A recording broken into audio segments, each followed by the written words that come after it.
नमस्कार, स्वागत है आपका जनता टीवी में। मैं हूं आपके साथ सचिन चौहान। बात करेंगे तमाम खबरों की, लेकिन शुरुआत इस वक्त की बड़ी खबर से कर लेते हैं। और ये बड़ी खबर सामने आ रही है, ये बड़ी खबर आप तक पहुंचा रहे हैं। जोशीमठ में भू धसाव का ये मामला है और ये बड़ी खबर आप तक पहुंचा रहे हैं। एक दिन का वेतन आपदा निधि में दिया जाएगा, आईएएस अफसर ये देंगे और सभी आईएएस अफसर आपदा निधि में ये धनराशि देंगे, सहयोग करेंगे। अपर मुख्य सचिव आनंद वर्धन ने इस मामले को लेकर जानकारी दी है। जोशीमठ में भू धसाव की स्थिति बनी हुई है और आलम यह हो चुका है कि लोगों को जल्द से जल्द वहां से शिफ्ट किया जा रहा है ताकि इस आपदा से बचा जा सके। और खबर यही है कि सभी आईएएस अफसर आपदा निधि में धनराशि देंगे, सहयोग देंगे, यानी कि एक प्रकार से यह मदद का ऐलान यह किया गया है। तो जोशीमठ में इस वक्त स्थिति बहुत ज्यादा चिंताजनक, दयनीय बनी हुई है। आलम यह हो चुका है कि लोग अपने मकानों को छोड़ना उनको पड़ रहा है, जिसमें वो लंबे समय से रह रहे थे, क्योंकि लंबी लंबी दरारें उसमें पड़ी हैं। और आलम यह हो चुका है कि बहुत से मकान तो इतने ज्यादा डैमेज हो चुके हैं कि उनमें एक सेकंड भी रहना मुश्किल है। तो जल्द से जल्द ऐसे मकानों को डिमोलिश किया जाएगा और जिन मकानों में दरारें आई हैं उनको चिन्हित कर लिया गया है। सड़कों पर बड़ी बड़ी दरारें हैं, तस्वीर हम आपको दिखा रहे हैं। सरकार की तरफ से पूरी मॉनिटरिंग इस पर की जा रही है और जांच करने के लिए एक्सपर्ट्स यहां पर पहुंचे हुए हैं। और लोगों को फर्स्ट प्रायोरिटी यही है कि जो लोग वहां पर रह रहे हैं उनको जल्द से जल्द सुरक्षित स्थानों पर पहुंचाया जा सके और जितने भी यहाँ पर डिलापिडेटेड जो हाउसेज हैं, बिल्डिंग्स हैं, उनको डिमोलिश किया जा सके ताकि लोगों को सुरक्षित स्थान पर पहुंचाया जा सके। और कंबल वहां पर वितरित किए जा रहे हैं, राशन किट लोगों तक पहुंचाए जा रहे हैं ताकि उनको परेशानी का सामना ना हो। लेकिन जो लोग हैं वो अपनी मांगों पर अड़े हुए हैं। प्रदर्शन भी देखने को मिला कि किस तरह से लोग प्रदर्शन कर रहे हैं। वो सरकार की इन मांगों को लेकर खुश नहीं है। जो सरकार की तरफ से आपदा का जो ऐलान, मुआवजे राशि का जो ऐलान किया गया है इस आपदा को ध्यान में रखते हुए, उससे वो बिल्कुल भी खुश नहीं है। उनका साफ कहना है कि घर की जगह घर मिलनी चाहिए, जमीन की जगह जमीन मिले और जिस तरह से वो रह रहे थे ऐसे ही सब कुछ वो उनको लाकर दें, तभी वो यहां से जाएंगे। हालांकि उनको मनाने की कोशिश भी लगातार जारी है और ऐसे मकान जिनमें लंबी लंबी दरारें पड़ी हैं, जो बिल्कुल खतरे की जद में हैं, उनको चिन्हित किया जा चुका है और जल्द से जल्द उनको डिमोलिश करना, यानी कि अगर वो डिमोलिश होते हैं तो कोई भी उसमें नहीं रहेगा फिर।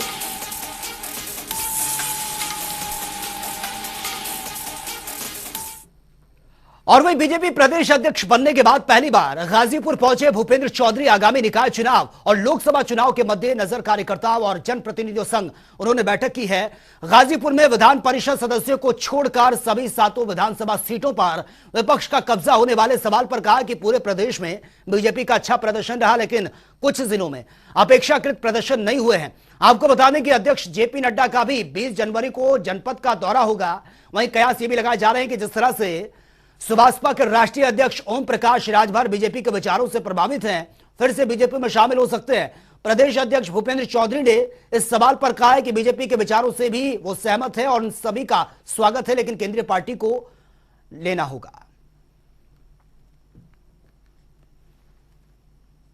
विधानसभा चुनाव के बाद पार्टी के संगठन में परिवर्तन के बाद मुझे दायित्व दिया गया और मैं आज दायित्व परिवर्तन के बाद पहली बार अध्यक्ष के रूप में गाजीपुर आया। हमारे प्रवास का वो नियमित रूप से अपने कार्यकर्ताओं से मिलना जुलना, बातचीत करना और जो पार्टी के कार्यक्रम अभियान चल रहे हैं उनकी समीक्षा करना और भविष्य में क्या क्या पार्टी की हमारी प्लानिंग है, योजना है, उनकी चर्चा करना। पार्टी के हम आज बैठक है, बैठकों के माध्यम से जो जो हमारे कार्यक्रमों की समीक्षा करेंगे। और वही सुल्तानपुर में स्वामी विवेकानंद की जयंती पर बाइक रैली का सांसद मेनका गांधी ने हरी झंडी दिखाकर रवाना किया है।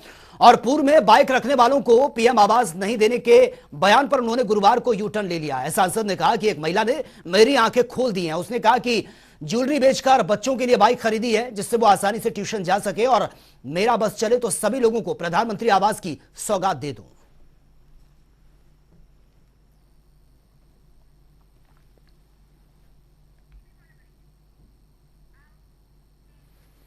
और वहीं अखिलेश यादव के बयान पर सुरेश खन्ना का पलटवार सामने आया। कहा कि समाजवादी सरकार में निवेश डरते थे और यूपी में उद्योग लगाने से। और साथ ही उन्होंने कहा कि अखिलेश यादव समझ चुके हैं कि प्रदेश में बड़े पैमाने में निवेशक यहां पर पहुंचेंगे और निवेश यहां पर करेंगे। सपा जैसी पार्टी का अस्तित्व खत्म हो जाएगा और वो युवाओं को भ्रमित नहीं कर पाएंगे।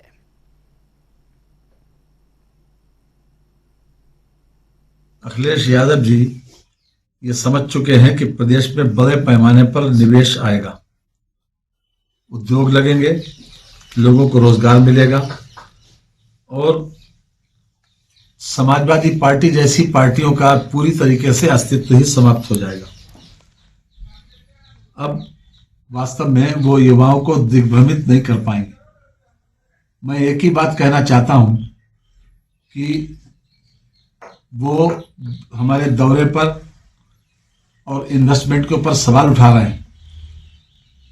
सैन फ्रांसिस्को की एक फाउंडेशन है, सलोनी हार्ट फाउंडेशन, उसने $60 मिलियन का इन्वेस्टमेंट ही नहीं बल्कि CSR के माध्यम से यह धन PGI को देने की बात कही है। इसका MOU हुआ है और PGI के डायरेक्टर से उनकी बात भी इस बारे में कराई गई। मैं समझता हूं कि यह अपने आप में काफी है। इसके साथ ही हीरानंदानी ग्रुप ने जिस प्रकार से लंदन में योगी की सरकार के फेवर में बोला है, वो भी अपने आप में एक उदाहरण है। आज पूरे दुनिया के लोग इस बात के लिए उत्सुक हैं कि वो उत्तर प्रदेश में योगी जी की सरकार में इन्वेस्टमेंट करें, क्योंकि उनके अंदर यह विश्वास बन गया कि योगी सरकार में उत्तर प्रदेश की स्थिति में न केवल सुधार हुआ है बल्कि उत्तर प्रदेश का कंप्लीट ट्रांसफॉर्म हुआ है। और ये अपने आप में एक बहुत बड़ी उपलब्धि है उत्तर प्रदेश सरकार के लिए कि वो योगी जी जैसा उनको मुख्यमंत्री मिला।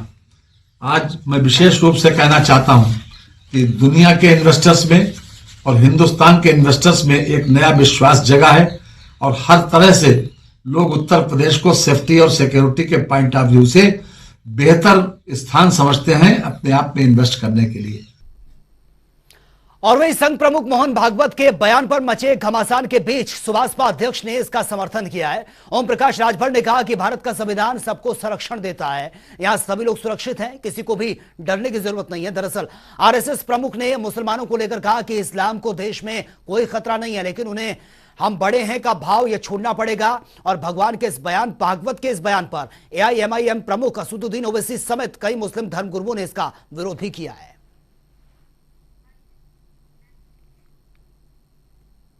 देखिए, जो मुसलमानों के ठेकेदार हैं, अगर समाजवादी पार्टी की बात करें, बसपा सपा की, कांग्रेस की बात करें, तो ये लोग मुसलमानों को बीजेपी से नफरत की बात करते हैं, भय दिखाते हैं।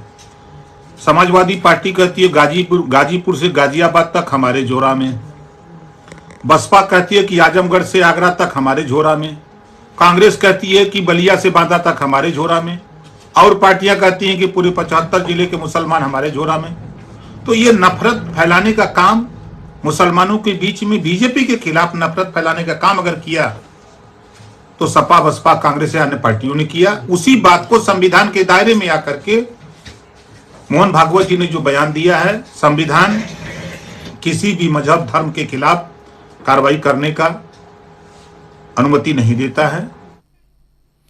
और वही संत कबीर नगर में स्वामी विवेकानंद की जयंती पर यंग इंडियन प्रतियोगिता का आयोजन हुआ और कार्यक्रम में बीजेपी युवा मोर्चा ने विधायक गण को स्वामी विवेकानंद का चित्र भेंट करके उनका स्वागत किया है। और वहीं विधायक गण ने हरी झंडी दिखाकर यंग इंडियन रन प्रतियोगिता का शुभारंभ किया। दौड़ प्रतियोगिता काशीराम स्टेडियम से तहसील और विकास भवन होते हुए दोबारा से स्टेडियम पर आकर यह समाप्त हुई है। और इस दौरान फर्स्ट, सेकंड और थर्ड स्थान पर आने वाले बच्चों को जिले के 3 विधायक ने पुरस्कृत करके प्रमाण पत्र भी दिए हैं। देखिए, आज हमारे देश के बहुत बड़े संत और हिंदू धर्म के पुरोधा स्वामी विवेकानंद जी की जयंती का दिन है और भारतीय जनता युवा मोर्चा हर वर्ष इस तिथि पर भिन्न भिन्न प्रकार के आयोजन करती है। इस वर्ष जनपद संत कबीर नगर के साथ साथ पूरे प्रदेश में जनता युवा मोर्चा द्वारा खिलाड़ियों के रन का, दौड़ का कार्यक्रम प्रतियोगिता रखी गई है और उस प्रतियोगिता में अभी हम सभी विधायकगण ने बालकों के और बालिकाओं के दोनों वर्गों के लिए भी हरी झंडी दिखा करके भेजा है और वो लौट करके आएंगे तो जो भी विजेता होंगे, प्रथम, द्वितीय, तृतीय, इन सब विजेताओं को पुरस्कार साथ ही साथ प्रमाण पत्र दिया जाएगा।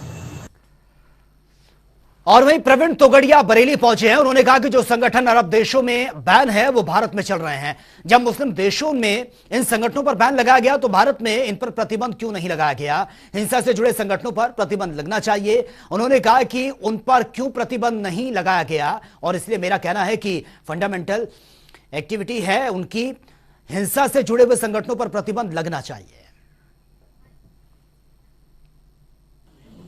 यह 5 करोड़ परिवारों की सेवा मानी कुशल पूछने में पता चला कि थोड़ी तकलीफ है, तो ऐसे लोगों को हर महीने अनाज देना, अन्न देना, उस योजना का नाम है एक मुट्ठी अनाज।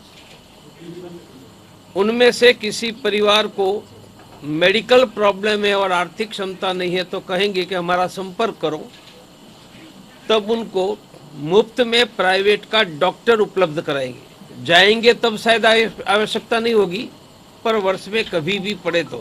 जय श्री राम। और वहीं कानपुर देहात के अकबरपुर में आवारा पशुओं से परेशान किसानों ने डीएम से शिकायत की है। पीड़ित ग्रामीण 2 साल से लगातार अधिकारियों की चौखट पर चक्कर काट रहे हैं और इसके साथ ही पंचायत सचिव सहित तहसील और विकास भवन में भी ग्रामीण शिकायत कर चुके हैं। समस्या का निस्तारण न होने पर ग्रामीणों ने माती पहुंचकर डीएम से शिकायत की है। हम सभी ग्रामवासी ग्राम पतरा सड़वा कानपुर देहात ब्लॉक सरवनखेड़ा से हम लोग आए हैं और हम लोगों को आवारा पशुओं से बहुत समस्याएं हैं। और हमारे जो किसान भाई हैं 60-70 साल की एज के, रात दिन वो कड़ी मेहनत कर रहे हैं। रात दिन ऐसी ठंडियों में आवारा पशुओं से हम लोग तंग आ गए और हम लोग भुखमरी की कगार पे हैं। और कई बार हम लोगों को शिकायत करने के बावजूद भी अभी तक बीडीओ सर द्वारा या सेक्रेटरी द्वारा अभी तक कोई भी सुनवाई नहीं करी गई है। और हम लोग 2020 से एप्लीकेशन दे रहे हैं निरंतर। एसडीएम साहब को भी दी हम लोगों ने और डीएम साहब के यहाँ भी कई बार दी है, लेकिन कोई सुनवाई नहीं हुई है। आज डीएम मैडम से मुलाकात हुई और उन्होंने हमें आश्वासन दिया है कि इस पर कड़ी कार्रवाई होगी और जल्द ही आप लोगों को इस चीज से राहत मिलेगी आवारा पशुओं से। और वहीं प्रवीण तोगड़िया म्याऊ पहुंचे हैं, जहां पर लोगों ने उनका जोरदार स्वागत किया। प्रवीण तोगड़िया ने बीजेपी के राम राज्य पर निशाना साधते हुए पूछा कि रामलला को इतना बड़ा महल मिल गया, लेकिन गरीबों को रहने के लिए छत तक नहीं मिली है। ये कैसा राम राज्य है? राम तो आ गए, राम राज्य नहीं आया। उन्होंने कहा कि युवाओं को नौकरी नहीं है, शिक्षा महंगी हो गई है। उन्होंने गौ कशी पर भी प्रशासन और सरकार को जमकर घेरा है।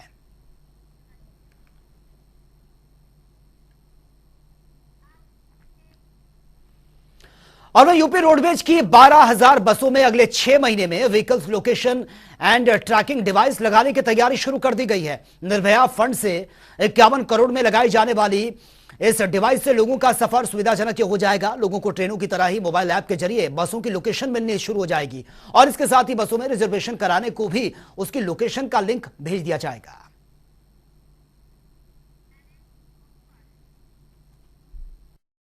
कोहरे और ख़राब मौसम में जो है अभी जो बसों की स्थिति बहुत डामाडोल रहती है। बस कहाँ चल रही है किसी को कोई पता नहीं रहता है। लेकिन अब जो है बसों में जल्द ही ट्रैकिंग डिवाइस लगाई जाएगी और ये वीएलटी डिवाइस जो है जल्द ही लगाने के लिए रोडवेज ने अपना जो है टेंडर डाल दिया है और 18 तारीख को पहली बिट खुलेगी। उसके बाद रोडवेज की 12,000 बसों में जो निर्भया फंड से 51 करोड़ रुपए में यह डिवाइस लगा दी जाएगी।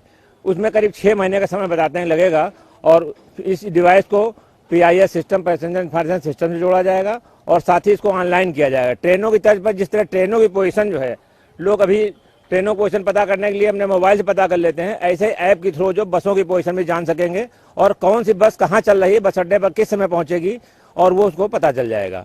साथ ही सबसे बड़ी चीज़ है पैनिक बटन भी लगाए जा रहे हैं। जो पैनिक बटन लगाए जाएंगे वो डायल 112 से जोड़े जाएंगे, जिससे किसी भी विषम स्थिति में जरूरत पड़ने पर जो भी ट्रैक कर देगा और डिवाइस से तुरंत जो है 112 को पता मिल जाएगा और अगली जगह पर उसको हेल्प मिल जाएगी।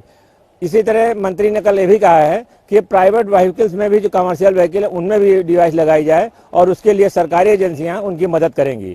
कैमरामैन शिवम के साथ TN मिश्रा, जनता टीवी, लखनऊ। और वही ठंड को लेकर मंडलायुक्त रोशन जैकब एक बार फिर से फील्ड पर नजर आ रही है और मंडलायुक्त ने सबसे पहले हसलिया चौराहा स्थित अस्थायी रैन बसेरा, हनुमान सेतु स्थित अलाव आदि शहर के विभिन्न स्थानों पर चल रहे अलाव का निरीक्षण किया है और इसके बाद ही नगर आयुक्त इंद्रजीत सिंह के साथ शहर के कई रैन बसेरों का निरीक्षण भी किया गया है।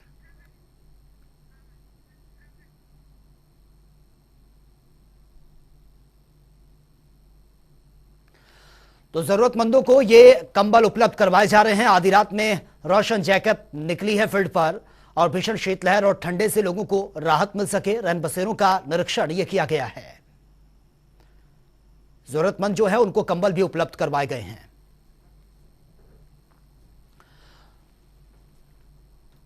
तो रैन बसेरों और अलाव का निरीक्षण यह किया गया है। जो लोग जिनके पास रहने के लिए घर नहीं है और रात के वक्त उनको रैन बसेरों में ये इसका फायदा मिल सके।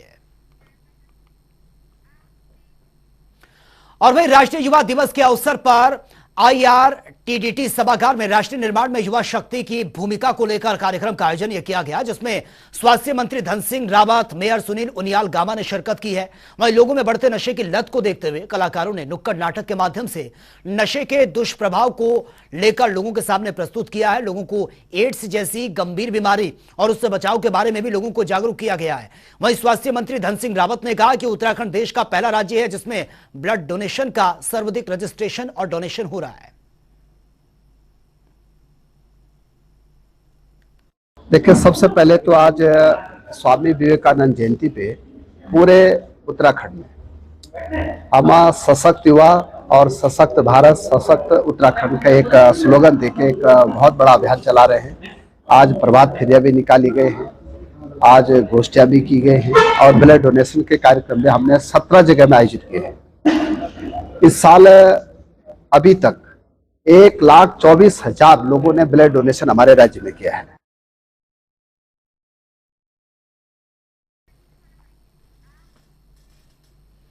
और वही स्वामी विवेकानंद के जन्म दिवस को उत्तराखंड सरकार युवा दिवस के तौर पर मना रही है और ऐसे में कैबिनेट मंत्री गणेश जोशी के कैंप कार्यालय में कार्यक्रम का आयोजन यह किया गया, जहां पर संगठन महामंत्री अजय ने भी स्वामी विवेकानंद को जयंती पर नमन किया है। वहीं मंत्री गणेश जोशी का कहना है कि हमें स्वामी विवेकानंद जी के जीवन से प्रेरणा लेनी चाहिए और युवाओं को अपने रोल मॉडल के तौर पर इन्हें अपनाने की भी जरूरत है। चलिए रुक कर लेते हैं अगली खबर का। खबर जसपुर से है, जहां पर क्षेत्र में अघोषित बिजली कटौती को लेकर जनता में बिजली विभाग के खिलाफ नाराजगी है। तो वहीं बिजली कटौती की समस्या को लेकर आज जसपुर विधायक आदेश चौहान और सैकड़ों कांग्रेसी कार्यकर्ताओं ने विद्युत विभाग कार्यालय पर धरना प्रदर्शन ये किया है और तालाबंदी की है। वहीं पर कांग्रेसी कार्यकर्ताओं ने सरकार और विद्युत विभाग के खिलाफ जमकर नारेबाजी भी की है। विधायक आदेश चौहान ने बताया कि एक तो ठंड चरम पर है और ऐसे में बिजली कटौती की जा रही है। 10 दिन पहले भी इस संबंध में विभागीय अधिकारियों से बातचीत की गई थी, साथ ही जिलाधिकारी से भी यह बातचीत हुई है।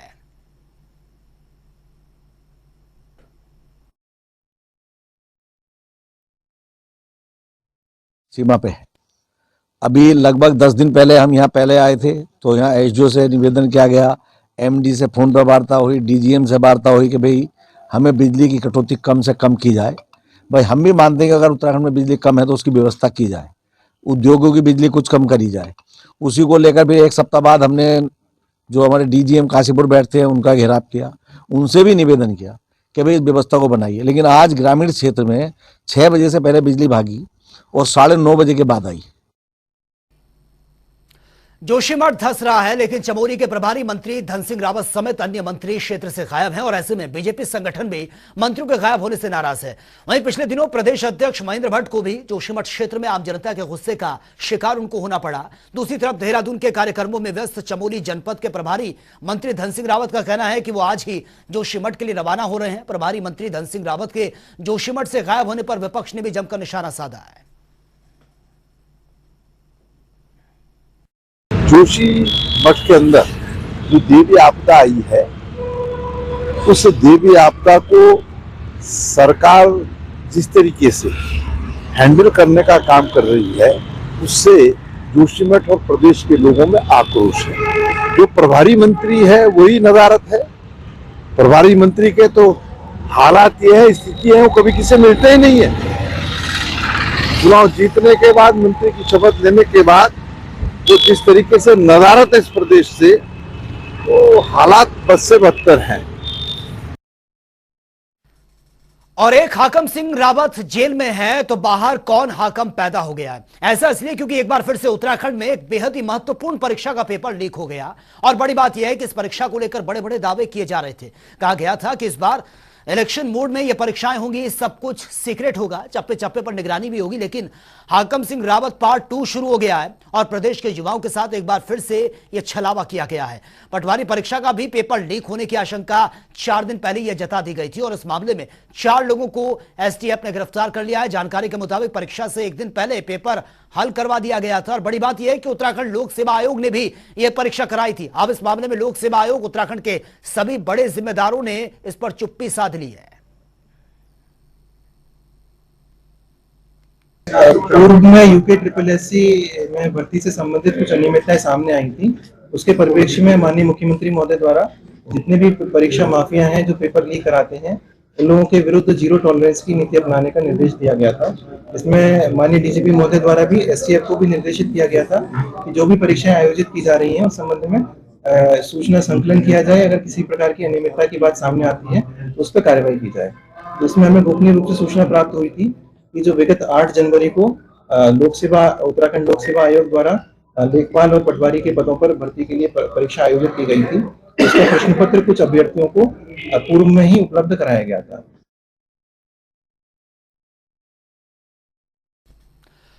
तो आपको बता दें कि पटवारी परीक्षा जो है इसका पेपर भी लीक हो गया है। बड़े बड़े दावे इससे पहले किए जा रहे थे, लेकिन इस दावों की पोल खुलती भी साफ तौर पर नजर आ रही है। और ज्यादा जानकारी के साथ संवाददाता अजीत कांबोज इस वक्त हमारे साथ सीधा लाइव बने हैं। अजीत, इससे पहले यूके SSSC पेपर लीक को लेकर जमकर राजनीति हुई, अब एक और पेपर जो है वो भी लीक हो गया है। सवाल उठ रहे हैं कि बाहर कितने हाकम सिंह रावत हैं? उत्तराखंड की बात की जाए तो लगातार सरकार के बड़े दावे थे कि यूके SSSC से पेपर आउट हुए हैं, तो अब उत्तराखंड प्राविधिक शिक्षा माफ कीजिएगा यूके PSC जो है वो पूरे परीक्षाओं का आयोजन करेगा। और ये पहली परीक्षा थी जो विगत 8 जनवरी को आयोजित की गई थी, लेकिन उसका भी पेपर यहाँ पर आउट हो गया है, वो भी परीक्षा से एक दिन पहले।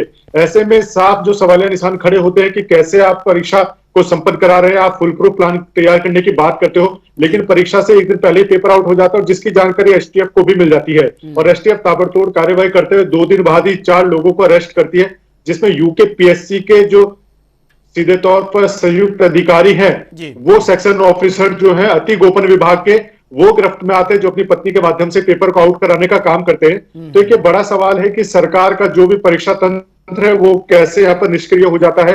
यूके SSSC में हाकम सिंह को मुख्य आरोपी बनाकर एसटीएफ ने गिरफ्तार किया, जो अभी तक जेल के सलाखों में है। लेकिन पहली ही परीक्षा जो यूके PSC की तरफ से आयोजित कराएगी उसका भी पेपर आउट हो जाता है और 35 बच्चे इसमें सीधे तौर पर सामने नजर आते हैं कि 35 बच्चों ने इस पेपर को हल किया था। और अब बड़ी बात यह भी है कि यूके PSC ने जो पेपर परीक्षा थी उसको रद्द कर दिया है और दोबारा नई तारीख भी जारी कर दी गई है यूके PSC की तरफ। तो साफ है कि एग्जाम्स को लेकर यहाँ पर कितनी चीजें हैं, कितनी तैयारी है, वो लगातार सवालों में आ रही है। जी बिल्कुल। चलिए अजीत, बहुत बहुत शुक्रिया फिलहाल आपका इस तमाम जानकारी के लिए।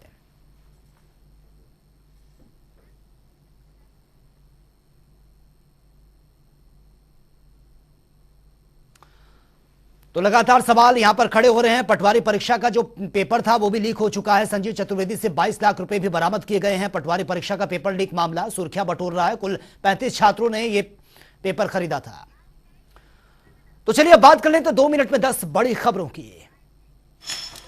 राहुल गांधी की भारत जोड़ो यात्रा के बाद उत्तराखंड में भी कांग्रेस की हाथ से हाथ जोड़ो यात्रा शुरू होने जा रही है, जिसकी तैयारियों में कांग्रेस नेता जुट चुके हैं। उत्तराखंड में 26 जनवरी से हाथ जोड़ो अभियान की शुरुआत की जाएगी।